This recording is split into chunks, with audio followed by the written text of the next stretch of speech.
ẹni táwọn wí ti dé ẹni táwọn wí ti dé ẹni táwọn wí ti dé sẹ́ ẹni táwọn wí ti dé ẹni táwọn sọ̀rọ̀ rẹ̀ lọ́wọ́lọ́wọ́ táriwo gbalẹ̀ gboko àwí koko àwí koko àwí koko àkàndá ọ̀rọ̀ kó máa yé ló gbọ́ àwí koko àkàndá ọ̀rọ̀ ẹ máa gbọ́ wa lọ. ẹni táwọn wí ti dé ẹni táwọn wí ti dé o ẹni táwọn wí ti dé sẹ́ ẹni táwọn wí ti dé o ẹni táwọn sọ̀rọ̀ rẹ̀ lọ́wọ́lọ́wọ́ táriwo gbalẹ̀ gboko àwí koko ó dé àwí koko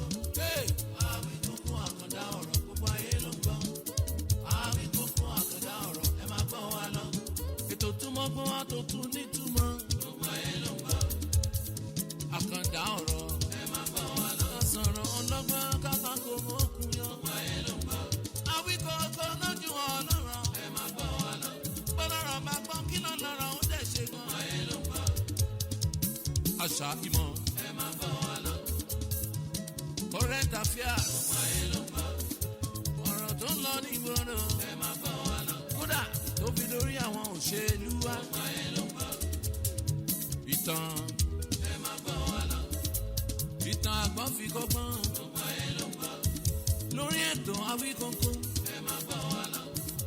àṣà ìmọ̀ ìjìnlẹ̀ ọ̀rọ̀ lóríṣiríṣi ẹ máa gbọ́ wa lọ lẹ́yìn ìsìnkú gbọ́ ní tèmi o ẹ jẹ́ ká gbọ́ ètò Awíkókó gbogbo ayé ló ń gbọ́. ẹ já tún wọn kíra kú dédé àkókò yìí ń bí kíbi tẹ́ ẹ bá ti láǹfààní láti mọ gbọ́ mi láti mọ wù mí arélùmọ́ bí owó ọ̀rọ̀ ni tí ó tún solówó ẹ̀ ní mọ̀sọ́mọ̀sọ́ àkàndọ́ra Awíkókó ló kọ́ mi àjáwó àrò ni mi Awíkókó aṣọ lójú ọlọ́rọ̀ bọ́lọ́rọ̀ bá gbọ́ kí n bàbá ńlá bàbá ọlọ́rọ̀ ṣe mo kí gbogbo ọmọ kóòtù òjì rebe pẹ̀tún kú dédé àkókò yìí ibikíbi táfẹ́fẹ́ kínní ìbá ń fẹ́ dé ẹ rí i àwa lá ní àkíbà ní ìjà sógun ìyá ẹni màmá wí àṣà mi sì ni wípé a ní ajé àwọ̀ ẹni rẹ ká mú pa ẹni rẹ kọ̀ ó lóun ọ̀jáde ìdá kọ̀ ó lóun ọ̀wàkọ̀ ta ni ó sì pẹ̀ fún dà kọ́ wàkọ̀ kó lórí òdìrí ẹ̀mí ìdá ń jòwèrè bẹ́ẹ̀ bá gbàgbé níbi ọjọ́ bíi mélòó kan sẹ́yìn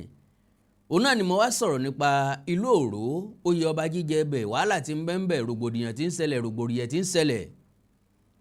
mo wá ṣèlérí wípé akọ alákòólà àkólẹ̀ kan tara ẹni ọ̀pọ̀lọpọ̀ ọgbà àìmọye ìgbà ni ń pé mo tún padà bọ̀ o torí wípé ìfáàrà lásán ni mo mú wá lọ́jọ́ náà àwọn adéǹdérí ọ̀rọ̀ bàbá sọ bàbá kó gbọ̀nsẹ̀ rẹ̀ tán lẹ̀ òórùn ò ní jẹ́ kílé ó sùn òórùn ò ní jẹ́ gbogbo ará àdúgbò sànmẹ́ lórí ọ̀rọ̀ Òró wọ́n ti jọba ta ni wọ́n fi jọba ilé ìbò ló ti wá sọ́tọ́sọ́ba gbogbo àwọn ìbéèrè yìí ń tawọ́ tasẹ̀ kí ló dé tí wọ́n fi mú ẹni tán mú ta ló yẹ kí wọ́n mú pòsíṣàn wo lonítọ̀ ń wà ta ló tọ́ sínú àwọn méjèèjì yóò bá sọ̀rọ̀ kan wọ́n ní kò sẹ́ni tí mọ̀lú bí onílùú a kì í mọ̀lé tú bí onílé ẹni ajá bá wá sóde lajá ń bá lọ a kì í mọ̀nà ọgbàjọ́ lọ́gbà lọ lẹ́yìn eléyìí tí mo ṣe yàn ọ̀pọ̀lọpọ̀ èèyàn ló pè mí láti ìlú Òró ti pínra wọn sí yẹ́lẹyẹ̀lẹ nítorí ọ̀rọ̀ oyè ọba tó yẹ kí wọ́n jẹ lájẹkì lájẹwọ̀ kọ́mọ̀ sí àríyànjiyàn kọ́mọ̀ sí ogún mi ọ̀tẹ̀ mi gbọ́n mi sí omi òtó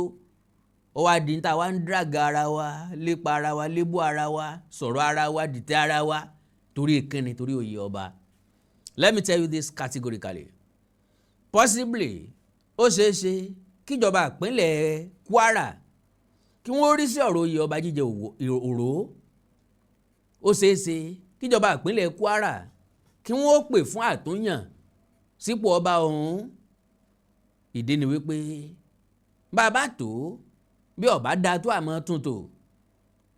bàbá ṣèdánwò tí mọ̀kàrúrú bá ń bẹ ń bẹ àjọ elétò òdìbò lè káńsù ẹ̀ wọ́n dẹ̀ fààyè lẹ̀ fún àtúnṣe ìdánwò bẹ́ẹ̀ bá dìbò ń bì kan tí wọ́n rí wípé ayédèrú ọ̀nà àlùmọ̀kọ́rọ́ yín pọ̀ ń bẹ wọ́n á ní kí wọ́n ṣe re-election ó túmọ̀ sí pé re-election ò fan from re-election kò far from ọ̀rọ̀ oyè ọba jíjẹ Òró. Ọ̀pọ̀lọpọ̀ béèrè ń bẹ tá a béèrè lọ́wọ́ àwọn ọmọ Òró, lọ́wọ́ àwọn afọbajẹ, lórí gbogbo àwọn ìdílé lọ́lọ́kan òjọ̀kan. Òye tó yé mi ń bẹ ni pé ẹlẹ́jọ́ ó ṣàdídùn wí. Igun kìíní pé wọ́n sọ sáìdì ọ̀dọ̀ tiwọn, igun kejì pé wọ́n sọ sáìdì ọ̀dọ̀ tiwọn intelligently. Àwa náà ó ṣiṣẹ́ gẹ́gẹ́ bí adájọ́.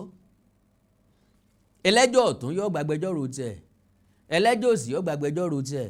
Ẹlẹ́jọ́ òsì ò ní rojọ́ tó máa fẹ́ fọ́ ọ̀tún, ọ̀tún ò ní rojọ́ tí ó fẹ́ fọ́ òsì. Adájọ́ ni ó lo discretion láti gbé ìdájọ́ kalẹ̀. N ò wá láti wá gbé ìdájọ́ kalẹ̀, mo wá láti wá pàkíyèsí, mo wá láti wá gbé ọ̀tún àtòsì fún yín kẹ́ ẹ wílé tí sòdodo ń bẹ. Àti pàápàá jùlọ kíjọba ìpínlẹ̀ Kwara kí wọ́n mọ́kọ̀ akọ̀kàn mí, torí wípé orò tó gbéyàwó lèmọ́mù yóò gbókọ lèmọ́mù mọ́. Kò sí bá sì péré ajá táà ní péré ìkòkò. Ńgbà tí wọ́n jòrì ọ̀ tí wọ́n sọ̀rọ̀ ọba jíjẹ nílùú Òró,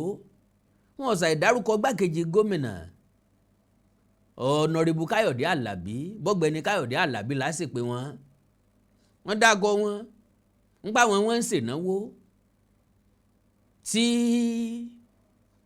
ọba Joel Olóró tòní tó wá bẹ̀ gbé láti ibẹ̀ ni deputy governor ti sọ wípé ìwọ náà lè jó Olóró náà o, as far as I'm concerned, gẹ́gẹ́ bí àwọn tó jẹ́ family ọba tí ń bẹ ń bẹ lórí àlééfà náà ṣe sọ pé ọ̀gbẹ́ni Joel ò ní interest sóyè ọba jíjẹ. Wọ́n ní ọwọ́ àjẹ́ ni àwọn tó ní ọwọ́ àjọba, àwọn náà ní ń tẹ̀lé ọmọọba Clement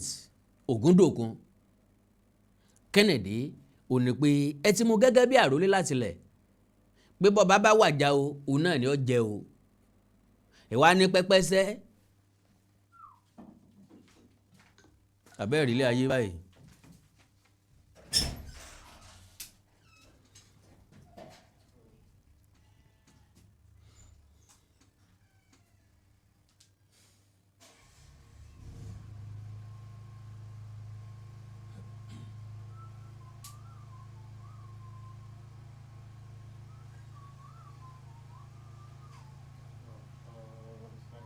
Pẹ̀lú ọ̀tẹ́ǹdì náà kò sáà ní òtàn aṣọ ìtàn.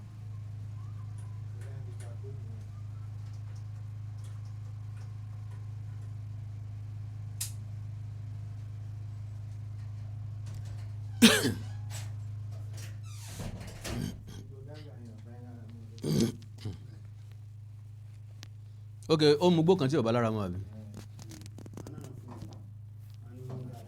Òun náà ní kọ́kọ́ mú.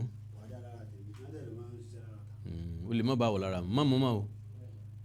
kò change igbó tọ̀dọ̀ tiẹ̀.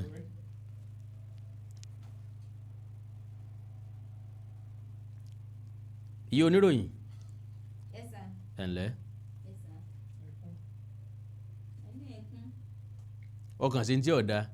ńgbà tí wọn ò wá ka Gbẹ̀gẹ́dẹ́ gbiná, ìwọ ò lè bọ́ọ̀bẹ̀ kọ́ ka Gbẹ̀gẹ́dẹ́ gbiná. Gbẹ̀gẹ́dẹ́ ògbiná dàdúgbò yín, kò sí wàhálà,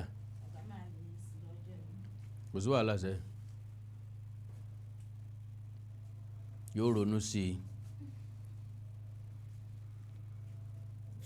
Dékèrè tó bá ti yá o, ó ti yá àjá lọ. Ẹlẹ́ẹ̀tì kọ́kọ́ mú èèyàn kan pọ́ba tí ń bẹ lórí àlééfà, bọ́ bá dàgbà tó dògbó tó lò lé nígbà ọdún láyé tó bá rí bí àgbáre ọ̀dà o, eléyìí la yàn gẹ́gẹ́ bí àrólé o, ní ọ̀jọba nípò ọba tó lọ lè bá ní pẹ́pẹ́sẹ́ o, wọ́n ní gbéraga ní ọ̀jẹ́kẹ́ píìkì ẹ̀ mọ́, wọ́n ní gbéraga ó ń gapá ó ń ṣe kínní, ta ni wọ́n gbé gẹ̀ẹ́sìn tí ò ní sọ̀pà kọ́ lùkè. Ẹni kọ́ bá àná ó tó wàjà ló ti máa ń ṣe bí ọba. Ẹ̀yin náà lẹ́rìí látọba tẹ́lẹ̀ kẹ́ tó pé ọba kàn án. Bẹ́ẹ̀ bá fàlàáfíà láàrin ìlú, gbogbo àwọn ìtàn oríṣiríṣi tó ẹ̀sẹ̀ wá ń jáde látọ̀dọ̀ yín, ìtàn tí ọwọ́ ti ẹ̀ ní ìtàn tá a lè gbàgbọ́ ni. Because ẹ lè sọ pé nìkan ìsọmọlé yín kẹ́ ẹ ti kọ́kọ́ mú lọ́ba tẹ́ẹ̀tẹ́lẹ̀, ṣe é fọ́ lójú ńgbà náà ni, ṣe é di létí ńgbà náà ni, ṣe é mọ̀ tán ńgbà náà ni, ṣe é mọ̀ tẹ́ǹsì ńgbà náà ni. Ọ̀pọ̀lọpọ̀ àwọn ìbéèrè bẹ́ẹ̀ ni ń tawọ́ tasẹ̀ níkùn tó yá béèrè lọ́wọ́ yín. so now ńgbà tẹ́ ti mú yàn gẹ́gẹ́ bí àrólé ẹ lọ́ máa fi òró ni n ti ń bí àwọn ẹ ti pín àfi òró náà yẹlẹyẹlẹ àwọn kan ilé Olúfayọ̀ àwọn kan ilé baálẹ̀ ẹni baálẹ̀ làwọn yẹn ń jẹ ọ̀dà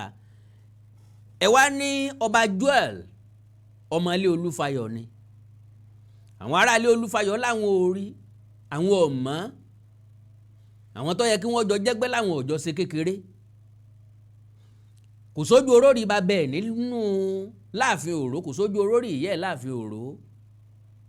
ọ̀dà ìlú dùn ní tiwọn ẹ wá ní pẹ́pẹ́sẹ́ o 300 years ago 200 years ago wàhálà kan ṣẹlẹ̀ débi pé ẹ̀kún omi kan wà tí ó jẹ́ káwọn ará òkè ó lè wá sàlẹ̀ kò jẹ́ káwọn ará àsàlẹ̀ ó lè wá sókè ńgbà tí ìṣẹ̀kún omi Nóà kò sí ìlú tí flood ó ti ṣẹlẹ̀ tó lè lo dídí ọdún kan nínú bẹ̀ irú flood wo ló wá wáyé nílùú Òró tí ó wà recorded tó yẹ wá jẹ́ pé olóko ò lè roko olódò ò lè rodò ẹ̀ ń bẹ́ ń bí ò lè yọjú sára bí ará bí ò lè yọjú sára bí ẹ̀ wá níyẹn ló ṣe àwọn ẹbí tọ̀dọ̀ tí sí agbègbè ìlú dùn pé Olúfayọ̀ náà ni wọ́n o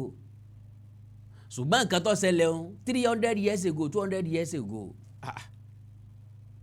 bàbá mo lè ṣe làáyàn bí wọn bá ṣẹ́gun ọlọ́tẹ̀ kọ́ mọ́ ọlọ́tẹ̀ dé ẹni tí ń kọrin tó rin òun òdùn náà fi ti ara ẹ̀ gbọ́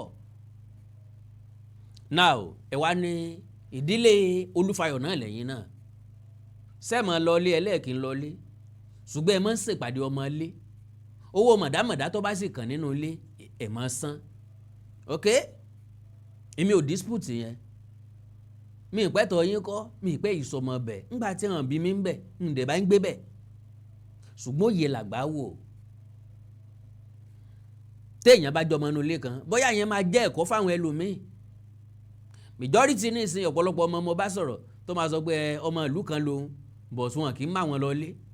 gílé tàn fi ń mú yín lọ lé wọn náà máa pa yín jẹ èèyàn mélòó ní ń pa yín jẹ mọ́ nìsín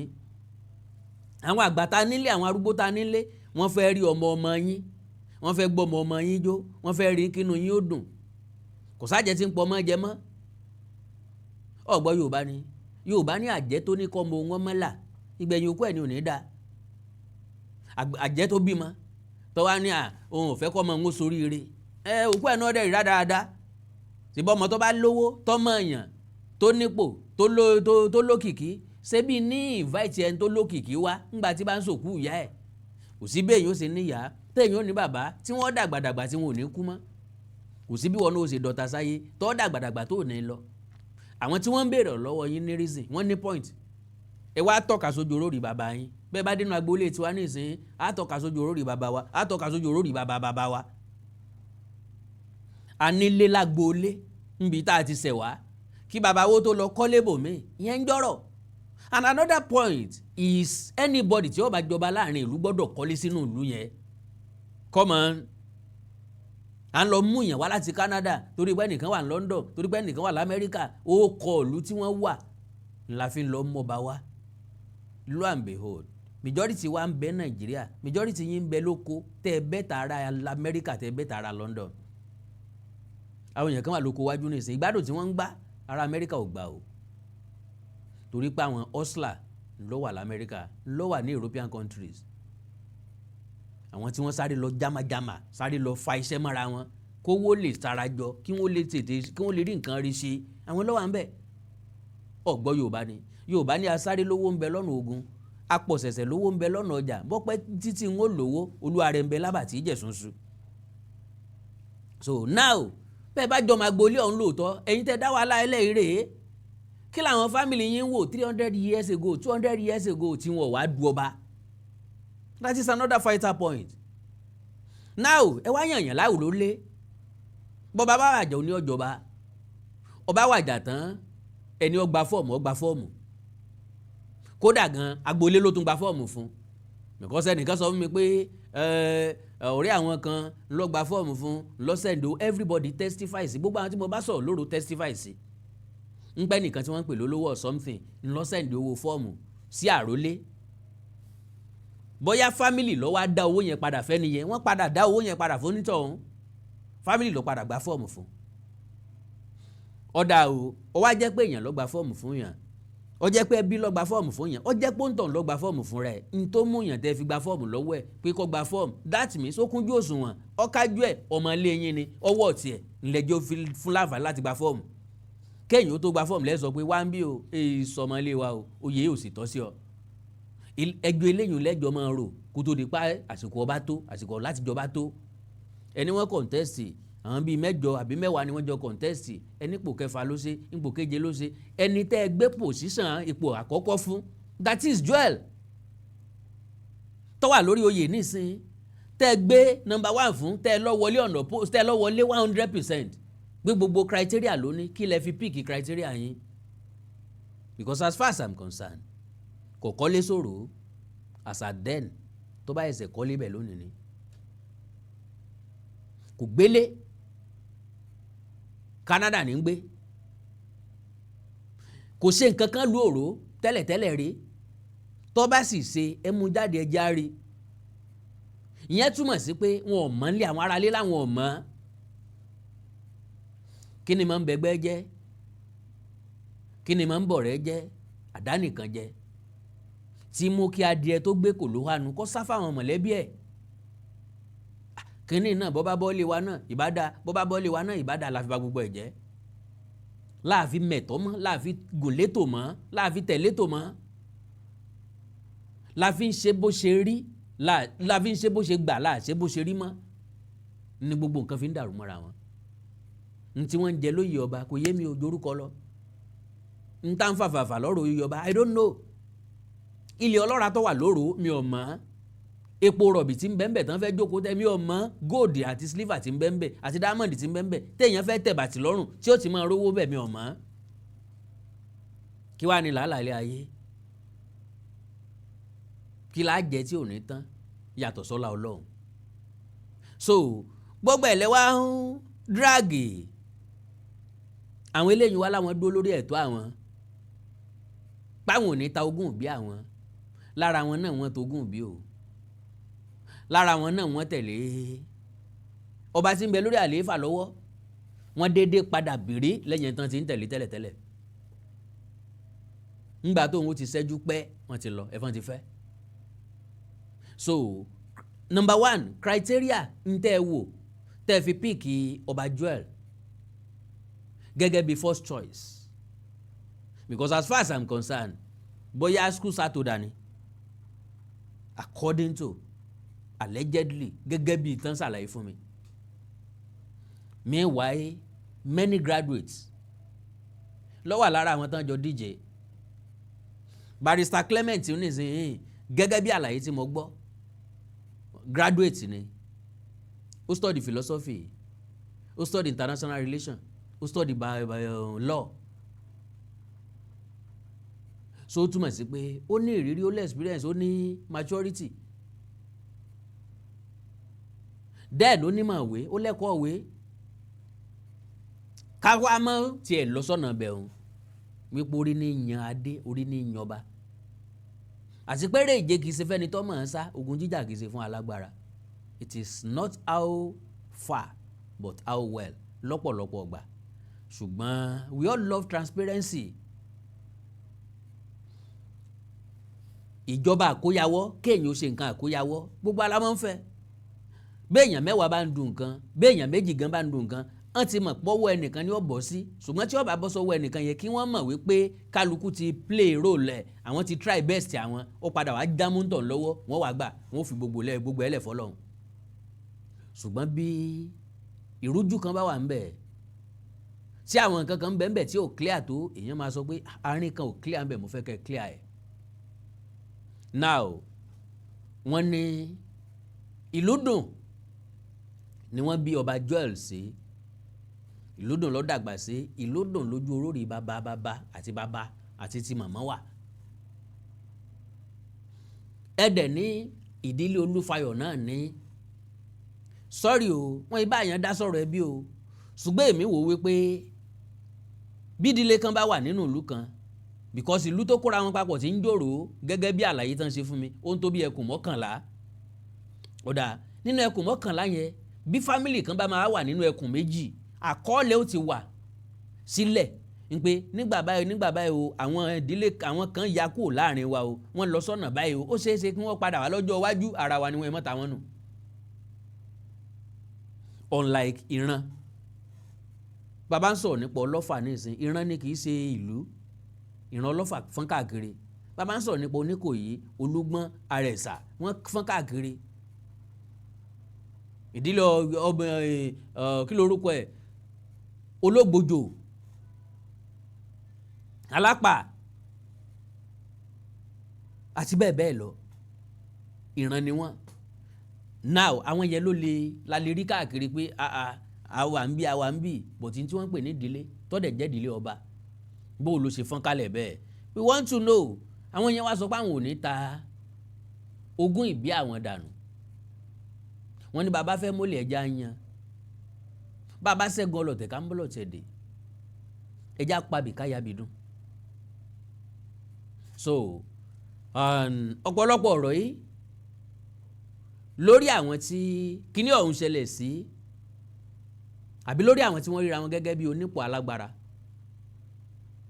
tá a sì mọ̀ pé kò sí nǹkan tá a fagbára ṣe kò sí nǹkan tá a fi po ṣe ju pa àfi máa ń rẹ́ èèyàn jẹ lọ. Yorùbá sọ̀rọ̀ kan wípé ẹni tí ò lé èèyàn nìyá máa ń jẹ wọ́n tún ní ọmọ tí ò ní baba lódún fìyà jẹ wọ́n ní bá a níyàá làhùn kò sẹ́ni tí ń hun sí ìyá oníyàá ṣé Yorùbá yẹn yẹn bá a níyàá làhùn ó bá wà lọ́dọ̀ ọmọ mi ẹ tán bá ránṣẹ́ o lè forí mọ́nú jansẹ̀ mọ́lẹ̀ kì í ṣe ńgbà tó bá ń gbé lọ́dọ̀ èèyàn o tó bá ń gbé lọ́dọ̀ èèyàn tán wá ránṣẹ́ tó wá ṣe báyìí wọ́n ó kì ọ́ lóríkì ilé yín o ìdí tí ìyá rẹ fi sákò lé ọkọ tí ò fi mú ọ dání bọ́n ṣe bí ọtán òrówó tọ gbogbo oríkì yẹn lọ́gbọ̀ọ́ torí wọ́n jẹ́ kó yé ọ wípé báyìí láàṣẹ lé wa o ìwọ bòmí ni o so tá a bá dẹ̀ wá ń bá ọ sọ̀rọ̀ tá a bá rán ọ níṣẹ́ kó o fi tìdùnnú jẹ ni o so now gbogbo àwọn ọ̀rọ̀ yìí ń fẹ́ àlàyé ok nígbà tẹ́ ní káwọn èèyàn máa díje ẹ béèrè credentials wọn kò kalẹ̀ kò síbi tán ti máa ń béèrè credentials rí tí máa ń jẹ́ original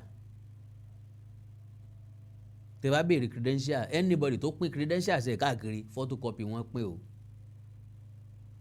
bọ́rọ̀ bá wá kàdàdà ń gbá tán tá a wá fẹ́ wò dí pé ṣé lóòótọ́ lórí bẹ́ẹ̀ ìgbà náà látò béèrè certified àbí original copy àwọn tí ó bá tẹ́ lọ́rùn ok iléèwé ìtòló ti sọpọ̀ jáde wọn ó fúnra lára wọn lọ wádìí ń bẹ̀ sẹ́ni jáde sọ́kẹ́kọ̀ọ́ lọ́dọ̀ yín sọ jáde ń bẹ̀ lóòótọ́ bọ́ bá jẹ́ pé iṣẹ́ lọ fẹ́ gbà tán wá ní kó mú recommendation wá láti ibi tó ti ṣiṣẹ́ tẹ́lẹ̀ ẹlòmíì lè lọ forge recommendation dandan ni kó sá forge recommendation company kan wọ́n lè gbẹ̀yìn tọ́pa rẹ lọ síbẹ̀ ẹ dákun jàre ẹnìkan ni ó lóun ṣiṣẹ́ lọ́dọ̀ yín rí ṣe é mọ lágbájá àmọ́ òṣìṣẹ́ ilé wa ni òṣìṣẹ́ ilé iṣẹ́ wa ni kí ló ṣe sí òsínà kan no òsínà kan akànní ká béèrè ni no staff wa tó dáa ni ìgbà tó wà lọ́dọ̀ wa in fact tí ìbá ṣe pé àwọn salary àwọn staff wa tá a fẹ́ dínkù ló jẹ́ kó fọ̀ sáwọn tá a dà sílẹ̀ in fact èèyàn gidi ni kò ti gbàṣẹ́ báwọn ṣùgbọ́n gbà tó débẹ̀ tán ni òṣìṣẹ́ wa ni lóòótọ́ ṣùgbọ́n ṣèṣe pọ́ wá ṣẹ́ sọ́dọ̀ yín o ìṣe èèyàn gidi o ìmọ̀ ń jalè o gbogbo property yín ni ó kó tà tán kọ̀ọ̀kan o ìmọ̀ ńlẹ̀ dàpọ̀ pọ̀ máwọn bricklayer ni o bẹ́ẹ̀ bá ní ó lo sìmẹ́ǹtì mẹ́fà ni ó lò yóò kó 4 pamọ́ ni o iṣẹ́ rẹ̀ ti tán bẹ̀ náà láti bẹ̀ so bọ́n bá béèrè recommendation wọ́n máa ń wádìí èèyàn káàkiri ẹ̀ wá ní barrister Clement wá kó credential kalẹ̀ ẹ̀yin àwọn illiterate kan wá sọ pé kó máa send ẹ̀ sí platform ẹlẹ́fọ́ original ló wà ní London ẹ dẹ̀ testify sí pé ẹ̀yin lẹ sọ pé kó kọ̀wé fi iṣẹ́ rẹ̀ sílẹ̀ ní London kó máa bọ̀ kó wá jọba ńlé ó wá délé ó fẹ́ jọba òun ẹgbẹ́ fẹ́ lò mẹ́ ẹni ń gapá sẹ́ẹ̀mọ̀ pé ń gapá tẹ̀tẹ́lẹ̀ kẹ́ tó yàn lọ́ba ni nature kálukú ọ̀tọ̀ọ̀tọ̀ ẹlòmíì máa ń rìn ó máa dàbí ẹni pé ó ń sakọ́ ni àsọtẹ́lòmíì máa sọ doni gbéraga téèyàn bá láìkí Damask gangan ti máa gapá fúnra lára ẹ̀ rò pé níyẹn ló ń sakọ́ tàbí òun ló ń gapá ni míwáyé kò rí bẹ́ẹ̀ and òye tó yé mi ni pé àwọn èèyàn kan wà tó jẹ́ pé tá a bá ti rí wọn enter la máa ń pè wọ́n léèyàn burúkú lọ́nà wo ńjọ́ tí fúnni ọ̀bá ti rí fúnni mọ́ ìjọ́ náà ló ti dáhùn because ẹsẹ̀ gìrì nílé à ń jọ̀fẹ́ bá ń jọ̀fẹ́ bá kú kò sẹ́ni kankan mọ́ ẹsẹ̀ gìrì nílé à ń jọ̀fẹ́ ìjọ à ń jọ̀fẹ́ bá ti sọ pé ẹ wo kò sọ́fẹ́ lónìí ìjọ náà ni ó dẹni ibi so majority àwọn èèyàn tó paint àbí majority èèyàn tó paint Barrister Clement Ogundokun tó paint ẹ̀ blue black lónìí torí pé ẹ̀ rí gbà lọ́wọ́ ẹ̀ mọ́ ni torí pé kò meet up expectation yín ni torí pé ẹ ti jẹ́ kọ̀fẹ́ kẹ́ ẹ jẹun kí egun torí pé ó fún yín ní boundary ẹ̀dá tí ọba ti mọ bọ́n ṣe ń fún yàn boundary wọ́n máa hẹ́ńtà ẹ̀ wọ́n pàdánù. So now tẹ bá wá sọ pé ẹni tí ò ní degree kankan ó kúnjú òṣùwọ̀n then tó less experience tó ní degree lọ criteria tẹ wò we still don't know ẹni tí ò gbélé tí ò kọ́lé sílé tẹ bá ló kúnjú òṣùwọ̀n ju ẹni tó kọ́lé lé tí ò rìn jìnnà sílé lọ ẹni tẹ pàdé ń patí tẹ bá lọ́wọ́ ti ipò ọwọ́ ti oyè dẹni tí ó jẹ́ pé fúnra lára àlù fúnra lára àwọn agboolé fúnra lára àdílé gangan ló sọ pé àrólé wa rèé ẹni tá a fẹ́ kó jọba lélẹ́yìí sẹ́ẹ̀rí pé nǹkan ṣe yín now lọ́pọ̀lọpọ̀ ìlú nílẹ̀ káàrọ̀ òjíire bí wọ́n bá fẹ́ gbádé léèyàn lórí ojú gbogbo ayé náà ti máa ń ṣe ìlú ọ wà ń bẹ̀ àwọn èèyàn wà ń bẹ̀ mo gbọ́ wípé ọjọ́ Sunday ni wọ́n gbé adé lé ọba Joel lórí bí ó ló ṣe rí bẹ́ẹ̀ àti ìṣe àti kò jébó lóòsà lẹ́ṣẹ̀ àti kò jébó lóòsà lọ́wọ́ okùn bàbá ńlá bàbá ẹni tí ó bọ̀ well now another question vital question tí mo ti béèrè lọ́wọ́ yín tẹ́lẹ̀tẹ́lẹ̀ náà ni pé why tẹ́ máa pick ẹni tí ò ní interest nípò ọba tó máa ẹni tí ò ní interest lórí ọ̀rọ̀ ọba jíjẹ tẹ̀lé force ẹ̀ lé lórí against ẹni tó fẹ́ jẹ́ tó ti dù tẹ́lẹ̀tẹ́lẹ̀ pẹ̀lú ọba àná tí ò force lọ́wọ́ tó dẹ̀ maintain peace ẹ̀ tẹ̀dẹ̀ wá wo pé bí ìgbà tá a yẹn ẹni jẹ ni o a fẹ́ kí ọbọ̀ wá láti inú ìdílé wọn o ọ̀dà torí tí wọn ò fi jẹ́ tẹ́lẹ̀tẹ́lẹ̀ náà ni pé wọn ò lẹ́ni tó kúnjú òṣùwọ̀n ọ̀dẹ̀ tásìkò wọn ní àwọn ti lọ́mọ oyè o ẹ̀dẹ̀ agree pẹ̀lú wọn ọ̀dẹ̀ láǹfààní àti duyè pẹ̀lẹ́ ń tọ́ lọ ó ń tàn dẹ̀ wàjà ẹ ti fọkàn sípò náà ni ó jẹ ẹ̀dẹ̀ tún gbé kúrò lórí ẹ̀ eléyìí kù díẹ̀ káàtó now another vital point mo gbọ́ngbà mo rí nínú àwọn fídíò kan tẹ́ send káàkiri táwọn méjì kan sọ̀rọ̀ àwọn méjì ọ̀hún tó sọ̀rọ̀ bí àbúrò náà ni wọ́n ṣe jẹ́ sí Barrister Clement ìkan dàbí ọmọ ìyá bí ọmọ bàbá ẹ̀ láàrin wọn ìkan náà ò jìnnà sí ẹ̀yin náà lẹ sọ wípé Barrister Clement ń kọ́ àwọn tọ́ọ̀gì káàkiri nù lù meanwhile àwọn àbúrò ẹ̀ méjèèjì náà ní wà lẹ́yìn ẹ̀ o àwọn àbúrò méjèèjì ọ̀nà lẹ ti wá gbà kó ní ìsìn tẹ gbà sẹ́yìn ọba Joel tọ́ọ̀gì tẹ́lẹ̀ nìkan kó káàkiri lẹ́yìn náà ti kó sẹ́yìn because from reliable source wọ́n jẹ́ kó yé mi pé àwọn méjèèjì yóò sún bí kankan ju palace lọ mo wá wà àwọn méjèèjì nínú fídíò ńgbà tí wọ́n ń sọ̀rọ̀ ẹ ti mọ̀ wípé orin mùsùlùmí kan tí mo fẹ́ràn ni Allahumma àmín Allahumma àmín Allahumma àmín Allahumma àmín ẹni tí tiẹ̀ ti jóná kò ní kó ná mọ́ ti tiwa ẹni tí tiẹ̀ ti rún gégé kò ní kó ná mọ́ tiwa. Mo rí i pé I'm not sorry to say it wọ́n ń wá ẹni tí wọ́n kò ná mọ́ tiẹ̀ ni because anybody tí bá ti ń depend léèyàn nínú ìdílé bóyá àwọn náà wà nínú position bẹ́ẹ̀ ẹgbẹ́ ẹ̀ ni wàá máa fọkàn sí brother mi lówó lọ́wọ́ kò help mi uncle mi lówó lọ́wọ́ wọ́n kàn ń wò wá ràn ni wọ́n dá sọ̀rọ̀ wa brother ẹ̀ tó lówó lọ́wọ́ kò ṣiṣẹ́ nítorí ẹ̀ wá já ò torí olówó ẹ̀ sọdẹ o uncle ẹ̀ tó ń fọkàn wò sọ ọmọ bùkátà tí ń bẹ lọ́rùn ẹ̀ owó tó rò pọ̀ uncle ẹ̀ ní sọ ọmọ iye lónù tó wà ń bẹ̀ àbí torí ilé ló ń wò àbí torí mọ́tò téèyàn rìfáàsì jáde ló ń wò sọ ọmọ ẹni tó gba mọ́tò láwìn sọ ọmọ ẹni tó ń sanwó díẹ̀díẹ̀ sọ ọmọ ẹni tó kówó eléèlé tó ra mọ́tò sọ ọmọ ẹni tó jẹ́ pé ṣe ní ń wẹ́ epo sínú mọ́tò kó tó jáde tọ́ dẹ̀ rí tó sọ pé olówó leléyìí ọlọ́lá leléyìí torí mentality wa ní Áfíríkà ní pé ní bọ́dì tí bá ti ń gun mọ́tò olówó ni meanwhile kò rí bẹ́ẹ̀ l'Amẹ́ríkà kò rí bẹ́ẹ̀ ní London níbi tó ti lè ra mọ́tò pẹ̀lú credit card níbi tó ti lè ra mọ́tò with loan tí wọ́n mọ̀ tuntun mọ́tò tuntun lọ́ra o wọ́n mọ̀ jáwọ́ ẹ̀ díẹ̀díẹ̀ nínú salary ẹ̀ o lè fi 30 years san loan tó gbà lórí mọ́tò tó fi ra mọ́tò tuntun ni o tún lè lòdì sáà kan kọ́ ọlọ́ọ̀fẹ́ mọ́ ó tún gbé lọ wọ́n tún gbé mọ́tò míì fún ọ unlike ní Nàìjíríà tó jẹ́ pé loan tó pẹ́ jù láyé ni loan tó lè fọdún kan san bó bá gba loan nínú káyà sókè ló ti máa san ọ̀nkù rẹ̀ ń san loan lọ́wọ́ ó fi ń ṣe business ìwọ wá ń wò ó pé lówó lọ́wọ́ lọ́wọ́ lọ́yẹ kó help ẹ Ọlọ́run ọ̀dẹ́ nìkankan nítorí ẹnìkankan my lovely brothers and sisters God does not created anybody because of you or you because of anybody ńgbà tá a délé ayé la mú humanity mọ́ àwọn méjèèjì tẹ́ ń kó káàkiri lónìí tẹ́ ń pè ní tọ́ọ̀gì ọmọọba Clement Ògúndòkun oní ti ń kó wọn káàkiri tẹ́lẹ̀tẹ́lẹ̀ oní ti ń sìn wọ́n tẹ́lẹ̀tẹ́lẹ̀ oní ti ń bọ́ wọn tẹ́lẹ̀tẹ́lẹ̀ owó wa tán lọ́wọ́ fúnni ọ̀dà ọ̀hún owó tán lọ́wọ́ oníwà ó dòsónú kò fún wọn má àbí kò tó yẹ tó yẹ kó fún wọn wá ń pọ́ láhùn torí ẹ̀ wọ́n yìí ṣe bọ́ sọ́dọ̀ yín ńgbà wọn ti wá dọ́dọ̀ yín kí ló change nínú ìgbésí ayé wọn ṣé báwọn náà ń sọ̀rọ̀ wọn yàtọ̀ sọ́mù tí wọn yàtọ̀ sólógógóró ìdúró wọn gan wọn ò ní stamina wọn lè dá dúró ìrísí wọn gan ẹ ti mọ̀ wípé nǹkan ń lọ so bá a wí tòní tọ̀la kẹ́ni mọ́ ni ò ní torí ẹ̀kọ́ jáwọ́ ìjọba ṣòfin kọ̀ràn kàkọ́sẹ́ tí ó ṣòfin àjẹ́ gómìnà ìpínlẹ̀ Kwara ọlọ́lá jùlọ Abdulrasaq Abdulrahman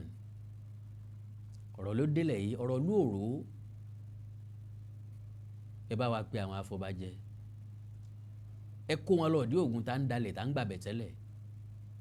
bí ó ṣe rí fún kálukú wọn lélẹ́yìí agbọ́nsẹ́ oyin ń sẹ́ sójú olóko déédéé wú ni ẹnìkan bá mi sọ̀rọ̀ yes because ọ̀pọ̀lọpọ̀ èèyàn náà ló fẹ́ sọ̀rọ̀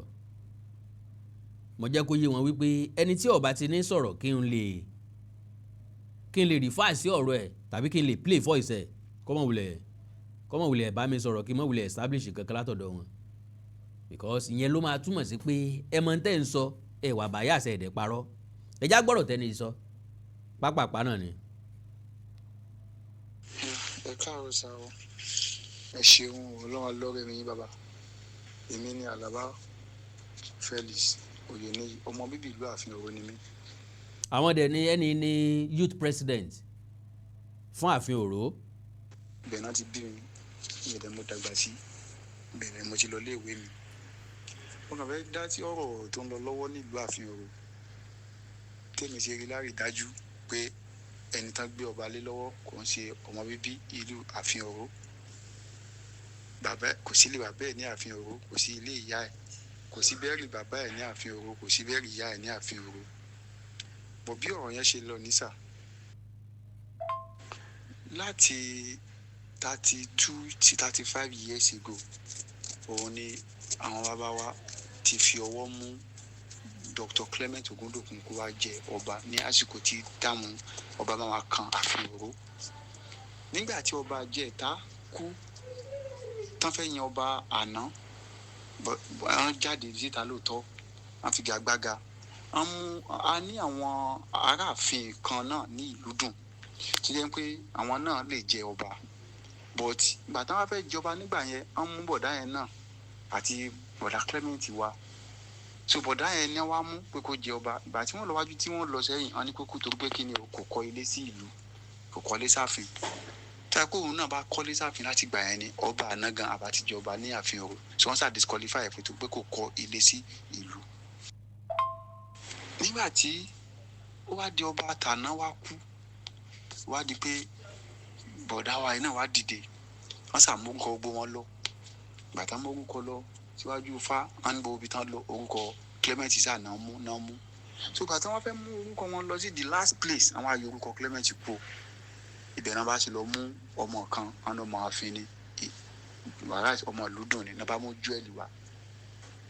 bàtà mú júẹ̀lì dé dó wọn wá sọ ní ìlú pé àwọn ìlú dùn mọ̀ títí mú ọmọ òye lẹ̀ tó ọmọ òye ẹ̀ sọ pé ọmọ àfin lòun làwọn wá gbé ìgbésẹ̀ kejì ẹ jẹ́ kí gbogbo wa lọ sí ìlú àfin òru káàpẹ́ gbogbo torí ìlú àfin òru ekù mẹ́sẹ̀sán ni ní tẹ́lẹ̀ níṣẹ́ ó ti di ekù mọ́kànlá ọba àná náà ló sọ di ekù mọ́kànlá so àwa ní òkè tẹ́lẹ̀ ní ekù mọ́kànlá yìí àwọn ọmọ àfin lọ káàkiri nígbà tí èdèàìyedè ṣẹlẹ̀ lọ́jọ́ kìíní àná tí gbogbo wọn fọ́n ká so àwọn míì sá lọ sí lùdùn àwọn míì sá lọ sí igi Ọ̀yọ́ òpó àwọn míì sá lọ sí Àbàyàn that àdẹ̀tí àwọn bàbá wa káwọn bàbá wa ti wá dẹ̀ tó kú àwọn bàbá ti wá ti sọ fún gbogbo wọn tó sá lọ èyí tẹ́ bá ń pọ́ ọmọ bíbí ìlú àfin òru ni lóòótọ́ o ẹ padà sílé kẹ́ lọ kọ́ ilé kò sẹ́nìkan tó dànù wọn torí pé ibẹ̀ ni mo dàgbà sí mo dẹ̀ mọ culture àti tradition wa ní pé ẹni tí ò bá ti kọ́lé sílùú kò ní bá wa jòkó papọ̀ ṣe meeting ìlú nígbà tí ọ̀rọ̀ bá wá ṣẹlẹ̀ yìí tí a wá lọ sílé láti lọ pàtó ká lọ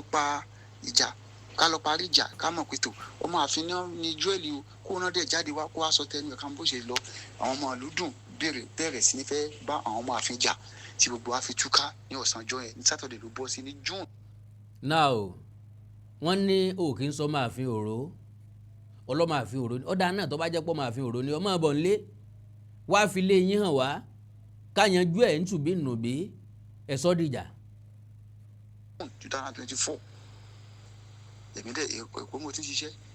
mo dẹ̀ padà sí Èkó ní àárọ̀ Sunday nígbà tí mo dé Èkó ní àárọ̀ Sunday ní ọjọ́ Sunday ní ìkàlágo 2 ni mo dé sí Èkó mo wà nílé mo wẹ̀ tán kí n sùn ní fóònù mi bá rí bó bá dìbò dáwà kan wọ́n ń pè ní Yusuf Olówó bó ṣe pè mí lórí fóònù yẹn ẹ̀ńtọ́ bá fọ́ọ̀mù nìyẹn Àlàbá mo ní yẹsà ó ní gbogbo nǹkan tó ṣẹlẹ̀ ní ààfin ní àná pé gbogbo ẹ̀ lòun ti gbọ́ pé sóòdì ẹ̀fọ́ kí wọ́n á bá àwọn ní Amúkòkò àmọ́ ní mílíọ̀nù tí lédè ní ó ti rẹ̀ ní ara nítorí rest àwọn ní ẹ̀ because àwọn ti rí ọmọ oyè táwọn fẹ́ lò pé kò sí pé ọba yẹn kò tọ́ sí Clement mọ́ kí ká gbàgbé nípa Clement Júẹ̀lì lórúkọ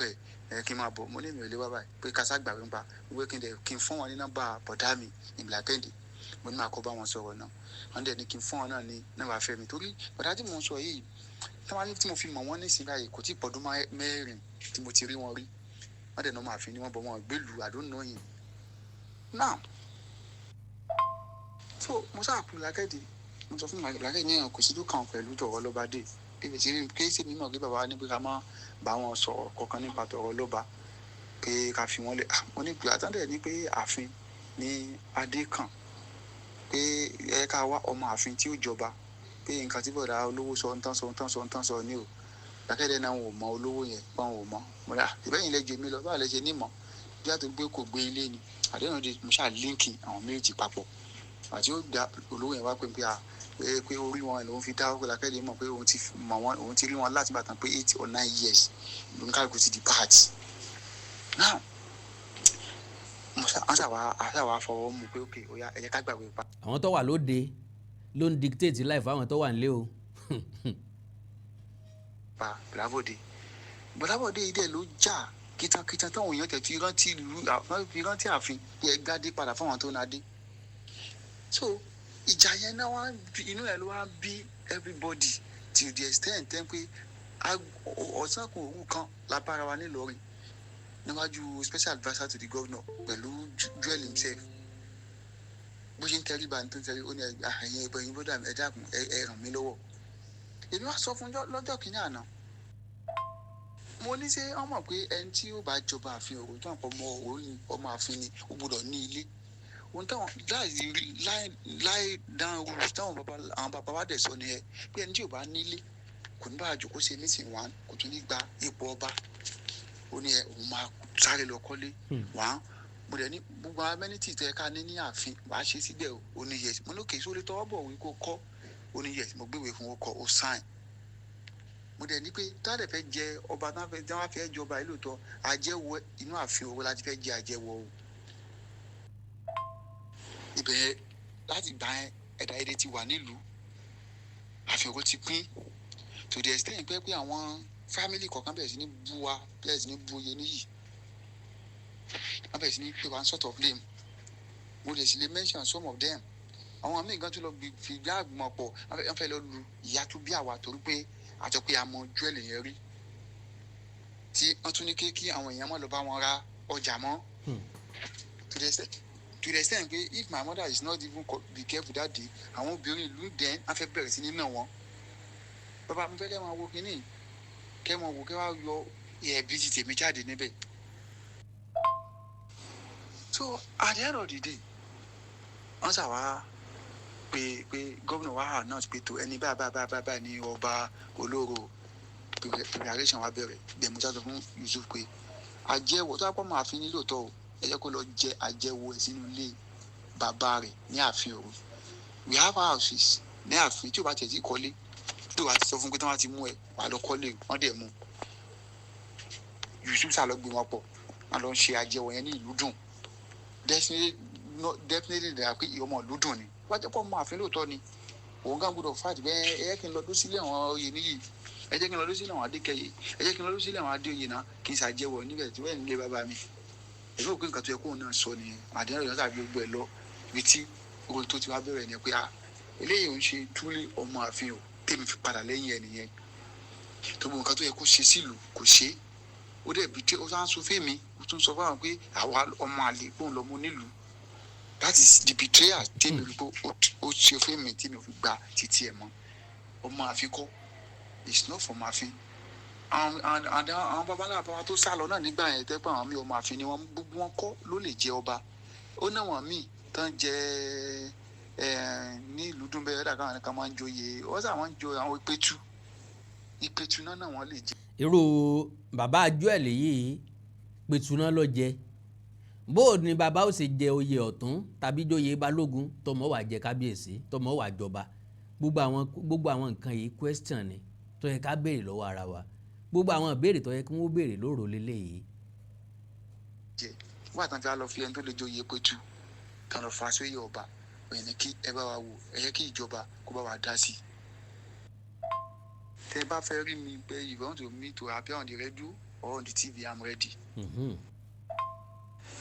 gbogbo bá a ṣe wà yìí láti ìgbà tán ti jẹ ọba ìlú ààfin. ẹni tó tọrọ sọ lélẹ́yìí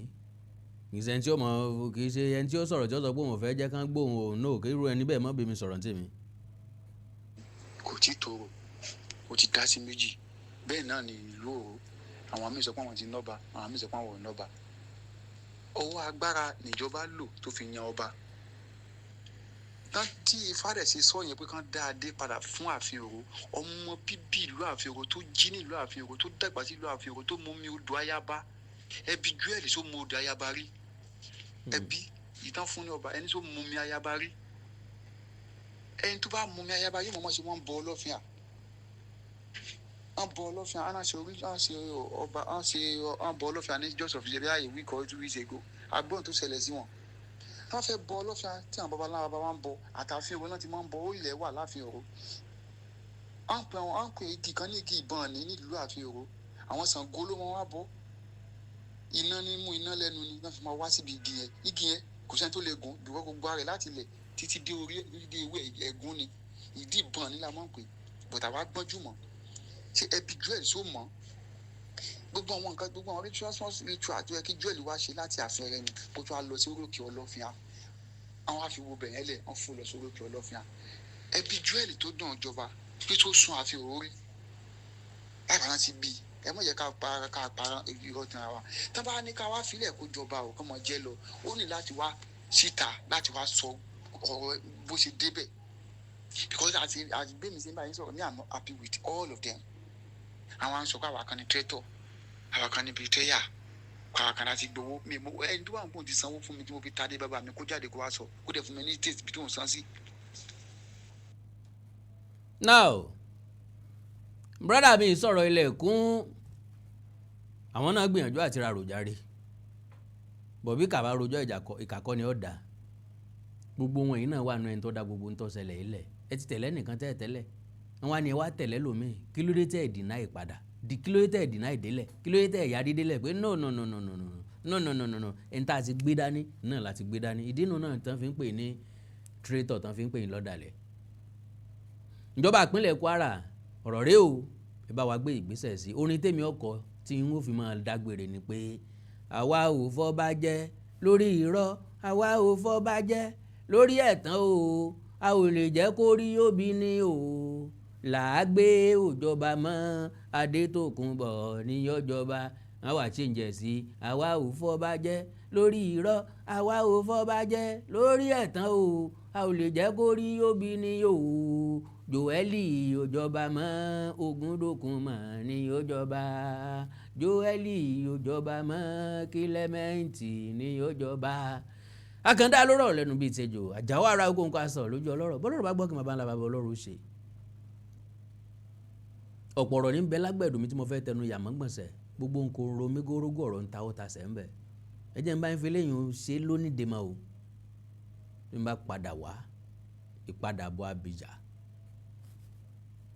ìpadàbọ̀ ẹkùn. well ẹ like ẹ follow page mi lórí Facebook Awikonko television ẹ subscribe sí YouTube channel mi Awikonko TV àtOnídèmọdé TV ẹ ní nǹkan pàtàkì tẹ́ fẹ́ kájọ sọ lórí WhatsApp ní o +234 904 851 9362 +234 904 851 9362. èdè àti àṣà ilẹ̀ káàrọ̀ òjìrò ní wọ́mi o orílẹ̀-èdè ilẹ̀ káàrọ̀ òjìrò ní dàrú ìlú ẹnìkọ̀ọ̀kan wa yóò tòrò mìnìmìnì bí omi àfòwúrọ̀ pọ̀n àjùwàṣe o.